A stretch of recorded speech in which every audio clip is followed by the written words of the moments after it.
کی اہمیت اس بات سے واضح ہو جاتی ہے کہ یہ دن کس سے منسوب ہے، اس دن کا مالک کون ہے۔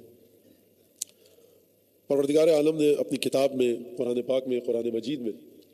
ہدایت کا سامان بنی آدم کے لیے بہم پہنچایا، فراہم کیا۔ ضروری یہ ہے کہ ہر چیز کو قرآن اور اہل بیت کی احادیث کے زاویے کی روشنی میں، اس کے پرتوں میں سمجھا جائے کہ کس طرح سے ہر بات کی دلیل، اس کے لوازمات، اس سے تعلق رکھنے والی اشیاء جب قرآن کی آیت کے ذریعے سمجھی جاتی ہے تو اس کی حقیقت کیا ہے۔ غدیر ہم اپنے بچوں کو، چھوٹے بچوں کو بتاتے ہیں کہ صاحب وہ واقعہ جو آگے رہ گئے ان کو پیچھے لاؤ، جو پیچھے غدیر ہم اپنے بچوں کو، چھوٹے بچوں کو بتاتے ہیں کہ صاحب وہ واقعہ جو آگے رہ گئے ان کو پیچھے لاؤ، جو پیچھے رہ گئے ان کو آگے لاؤ۔ ہر ظہیرہ، ظہر کا وقت تھا، گرمی شدید تھی، پالا نے شتر کا ممبر بنایا اور کہا من کنت مولا فہذا علی مولا، ہاتھ پکڑ کر بھی بتایا کہ دیکھو یہ ہے،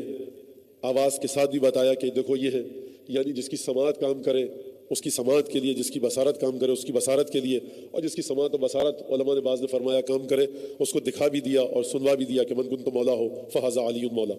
یعنی کیا مطلب؟ علماء نے بعض نے فرمایا کام کرے، اس کو دکھا بھی دیا اور سنوا بھی دیا کہ من کنت مولا ہو فہذا علی مولا۔ یعنی کیا مطلب؟ مطلب یہ درود بھیج دیجیے محمد علی محمد کو۔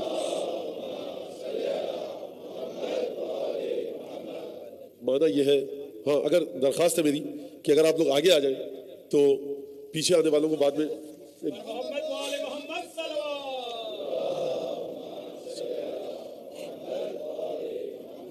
ایک دفعہ اور بلند آواز سے درود بھیج دیجیے۔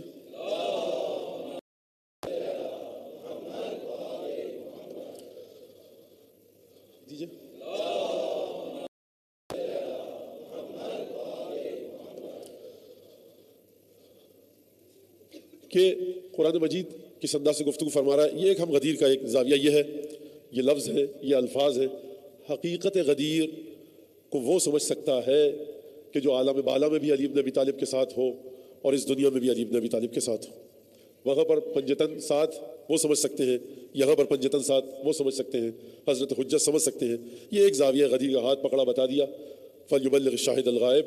جو موجود ہے وہ جو نہیں ہے ان کو بتا دے۔ 1,20,000 تقریباً اصحاب رسول کا مجمع، رسول خدا نے مولا کائنات کا ہاتھ پکڑ کر بتایا۔ گفتگو ظاہر سی بات ہے کہ اتنی طویل ہے مجھ جیسے ہیچ مدان کے لیے، تو میں پہلے بھی عرض کر چکا ہوں کہ یہ وہ باتیں، وہ نکات ہیں